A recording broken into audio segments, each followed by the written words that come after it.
Chapter of history کے معزز سامعین السلام علیکم دوستوں، میں ہوں طیب بشیر اور آپ چیپٹر آف ہسٹری میں دیکھ رہے ہیں تاریخ ہند کے سلسلہ کی ایپیسوڈ نمبر 90۔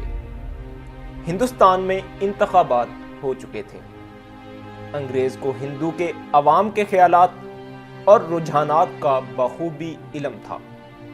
انگریز کو جسے پہلے جنگ کرنے کے مسائل درپیش تھے، اب جنگ عظیم ختم ہونے کے بعد پیدا ہونے والے مسائل سے دو چار ہونا پڑا۔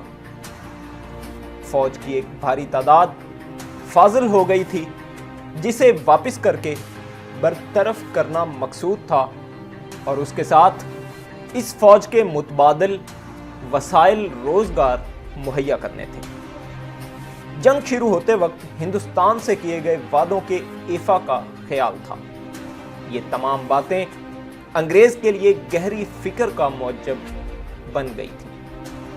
برطانیہ میں لارڈ اٹیلی وزارت عظمیٰ پر فائز ہو گئے، چنانچہ ہندوستان کے سیاسی مسائل کو حل کرنے کے لیے تجاویز تیار کرنے اور ہندوستان کے سیاسی حالات کا قریب ترین جائزہ لینے کے لیے لارڈ اٹیلی نے برطانوی مرکزی سطح پر وزراء کا ایک مشن متعین کیا، جس کا نام کیبنٹ مشن رکھا گیا۔ دوستو، ویڈیو میں مزید آگے بڑھنے سے پہلے چیپٹر آف ہسٹری کو سبسکرائب کریں، اس ویڈیو کو لائک کریں اور بیل آئیکن پر ضرور کلک کریں۔ شکریہ۔ اس مشن کے 3 ارکان تھے۔ نمبر 1، لارڈ پیتھک لارنس وزیر ہند۔ نمبر 2، سر سٹیفورڈ کرپس صدر تجارت بورڈ، اور A V Alexander first lord of navy. 15 March 1946 کو لارڈ اٹیلی نے برطانوی پارلیمنٹ میں تقریر کرتے ہوئے کہا کہ ہمیں اقلیتوں کے حقوق کا پورا احساس ہے اور اقلیتوں کو واقعی بلا خوف و خطر اور آزاد زندگی بسر کرنا چاہیے، لیکن کسی اقلیت کو یہ اجازت نہیں دی جا سکتی کہ وہ اکثریت کی راہ ترقی میں حق کے استعداد کے روڑے اٹکائے۔ اس تقریر کا جواب 2 ہی روز کے بعد قائد اعظم نے ہندوستان میں دیا اور فرمایا کہ انگریز کا یہ خیال کہ اس بر صغیر میں مسلمان ابھی اقلیت میں ہیں، جو ان کی نظر میں سیاسی آزادی کے حصول کے لیے اکثریت کی راہ میں روڑے اٹکا رہی ہے، تو یہ انگریز کی بھول ہے۔ مسلمان قوم ایک ایسے ملک کے حصول کا مطالبہ کر رہی ہے جس میں وہ بھاری اکثریت رکھتی ہے۔ اس کے برعکس کانگریس کے ارکان میں لارڈ اٹیلی کے اس بیان سے خوشی کی لہر دوڑ گئی، اور کانگریس اس امر کو بھانپنے لگی کہ کابینہ مشن کو پہلے ہی سے احساس ہے کہ مسلم لیگ بیجا طور پر ہندوستان کی سیاست کو گدلا کر رہی ہے، لیکن انگریز کا قائم کیا ہوا تواضع اوقات کے لیے مشن اور کانگریس کے نوید جانفزا لانے والا یہ فرنگی ٹولہ بعد میں خود بخود اس امر پر قائل ہوا کہ مسلمانان ہند کو ایک علیحدہ حکومت ملنی چاہیے۔ کابینہ مشن کے ارکان 24 مارچ 1946 کو دہلی پہنچے۔ اس وفد نے سب سے پہلے لارڈ ویول وائسرائے ہند سے ملاقات کی، بعد ازاں وائسرائے کی ایگزیکٹو کونسل کے ارکان اور پھر تمام صوبائی گورنروں سے بات چیت کی۔ اس کے بعد ہندوستان کی تمام سیاسی پارٹیوں کے لیڈروں، صوبوں کے وزیر اعلیٰ اور حزب اختلاف کے لیڈروں کے نظریات کانگریس اور مسلمان کے ساتھ کسی نقطہ مفاہمت کو پہنچنے کی کوشش شروع کر دی۔ 3 اپریل 1946 کو مشن نے مسٹر گاندھی سے ملاقات کی۔ مسٹر گاندھی نے کوشش کی کہ وہ ثابت کریں کہ ہندوستان میں ایک ہی سیاسی جماعت ہے اور وہ کانگریس ہے، جس میں ہندوستان کی تمام اقوام کے نمائندے فعال انداز میں شامل ہیں، اور یہی جماعت پورے ہندوستان کے عوام کی نمائندگی کرتی ہے۔ اس طرح انہوں نے قومی وحدت کا راگ الاپنا شروع کر دیا۔ قومی وحدت کے اس راگ کی سروں سے وفد کو اس بات پر قائل کرنا چاہتے تھے کہ ملک میں تقسیم کی قطعی طور پر ضرورت نہیں ہے۔ اگر کوئی حکومت تشکیل کی ہی جانے والی ہے تو اس میں تمام اقوام و مذاہب کو متناسب نمائندگی حاصل ہو جائے گی۔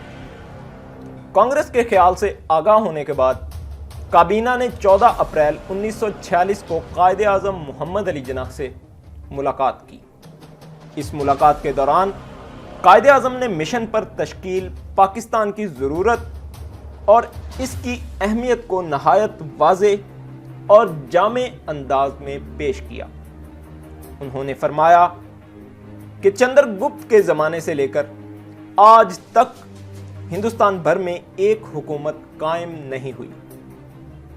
انگریز آئے تو انہوں نے ہندوستان کی آزاد ریاستوں کی خود مختاری کو قطعی طور پر نہ چھوڑا، یہاں تک کہ اس بر صغیر میں لا تعداد ریاستوں میں راجے، مہاراجے اور نواب حکومت کرتے رہے، اور ان مہاراجوں اور نوابوں کا سکہ بھی اپنے اپنے علاقے میں چلتا رہا۔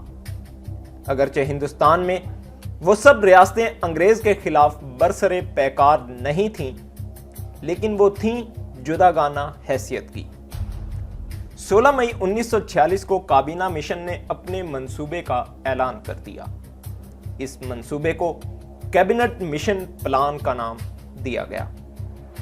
منصوبے کی تمہید میں بیان کیا گیا کہ مشن نے مسلم لیگ کے نقطہ نظر اور مطالبہ پاکستان کو مختلف پہلوؤں سے جانچا ہے۔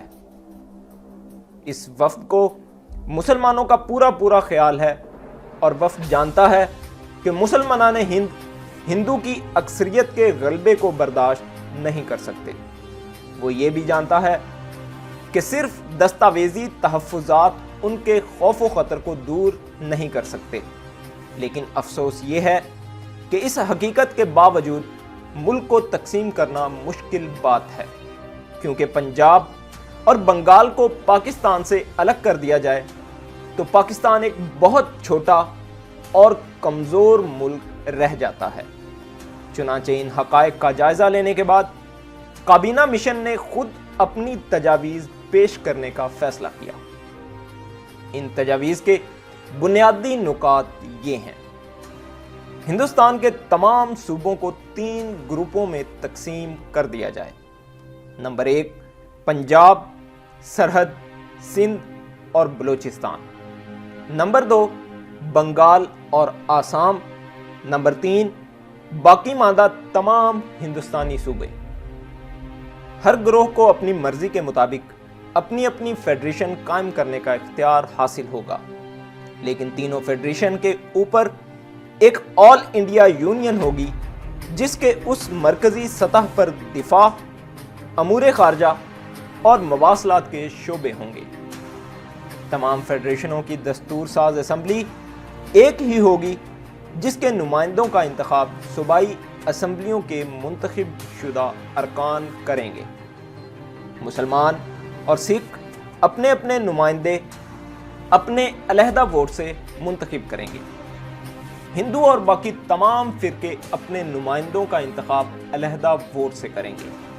دستور ساز اسمبلی میں ہر صوبے کا فرقہ وارانہ کوٹا ان کی آبادی کے تناسب سے مقرر کیا جائے گا۔ تمام صوبوں کے منتخب شدہ نمائندے پہلے روز مشترکہ دستور ساز اسمبلی میں شریک ہوں گے، لیکن صدر کے انتخاب اور دوسری رسمی کارروائیوں کے بعد یہ نمائندے مختلف گروہوں میں بٹ جائیں گے اور ہر گروہ اپنے صوبے کا آئین تیار کرے گا۔ جب آئین کا حصہ مکمل ہو جائے گا تو اس کے بعد مختلف گروہوں کے نمائندے دوبارہ دستور ساز اسمبلی میں شریک ہوں گے اور مل جل کر آل انڈیا یونین کا آئین ترتیب دیں گے۔ یونین کی مجلس قانون ساز کے آئین میں یہ شرط بھی رکھی جائے گی کہ فرقہ وارانہ نوعیت کے امور کے متعلق یا آئین میں ترمیم کے لیے نہ صرف پورے ایوان کی تائید بلکہ ہندو اور مسلم ارکان کی اکثریت کی الگ تائید بھی ضروری ہوگی۔ یونین کی حکومت کو اپنے اخراجات کے لیے براہ راست ٹیکس عائد کرنے یا وصول کرنے کا اختیار حاصل ہوگا۔ آئین سازی کے دوران وائسرائے کی ایگزیکٹو کونسل کو اثر نو تشکیل دے کر اس میں سیاسی پارٹیوں کے نمائندوں کو شامل کیا جائے گا اور ہر ممکن حد تک اس عبوری حکومت کو آزادی کے ساتھ کام کرنے کے مواقع مہیا کیے جائیں گے۔ عبوری حکومت میں نشستوں کی تقسیم کے سوال پر گفت و شنید کے مواقع بھی فراہم کیے جائیں گے۔ 10 سال کے بعد ہر گروپ کو یہ حق حاصل ہوگا کہ وہ مرکز سے علیحدہ ہو جائے۔ نئی دستور ساز اسمبلی کے لیے ارکان منتخب کرنے کے لیے ہر 10 لاکھ افراد پر ایک نمائندہ قرار پایا۔ مشن اس حقیقت کو تسلیم کرتا ہے کہ بعض صوبے علیحدگی چاہتے ہیں، وہ 10 سال کے بعد علیحدہ ہو کر نئی حکومت تشکیل کر سکتے ہیں۔ دوسرے لفظوں میں اس مشن نے تشکیل پاکستان کو اپنی طرف سے 10 سال کے لیے اور آگے کر دیا۔ دبی زبان میں تشکیل پاکستان کے مطالبے کو تسلیم کر لیا گیا۔ مشن نے مرکزی سطح پر کانگریس کے مطالبے اکھنڈ بھارت کو بھی مان لیا، کیونکہ تمام صوبوں کی جداگانہ حیثیت کے باوجود مضبوط ہندو مرکز قائم کرنے کی تجویز پیش کی۔ وزارتی مشن کی تجاویز میں پاکستان کی تشکیل کو پس پشت ڈال دیا گیا۔ یہ تجاویز کسی بھی صورت میں مسلمانان ہند کے لیے بالعموم اور مسلم لیگ کے لیے بالخصوص قبول اور مستحق نہیں تھی۔ قائد اعظم محمد علی جناح نے ان تجاویز کے بارے میں ایک اعلان فرمایا کہ چونکہ وفد نے پاکستان کے منصوبے کو ناقابل عمل قرار دیا ہے، اس لیے مسلم لیگ تجاویز کو ناپسندیدگی کی نظر سے دیکھتی ہے۔ اس سلسلے میں 6 جون 1946 کو مسلم لیگ کا ایک اجلاس منعقد ہوا، جس میں ایک قرارداد منظور کی گئی، جس کے تحت قرار پایا کہ قیام کے خلاف کابینہ مشن نے جو دلائل پیش کیے ہیں وہ نہایت غیر منطقی اور ناپسندیدہ ہیں۔ اس کے باوجود مشن کا منصوبہ 6 مسلمان صوبوں کی لازمی گروہ بندی کی شرط کو تسلیم کرتا ہے، اور مشن کو تسلیم کر لینا اصل میں پاکستان کی تشکیل کی ضرورت کو محسوس کر لینے کے مترادف ہے۔ لیکن عملی طور پر مشن نے اس حقیقت سے انکار کر دیا۔ مسلم لیگ کی اس قرارداد نے کانگریس میں سراسیمگی اور تحیر برپا کر دیا، کیونکہ ہندوؤں کی توقعات کے خلاف اس مشن نے مسلمانوں کو علیحدہ حکومت بنانے کی اجازت دے دی، چاہے حکومت کا قیام کچھ تاخیر سے ہی کیوں نہ ہوتا۔ بالآخر یہ مشن 29 جون 1946 کو واپس برطانیہ چلا گیا۔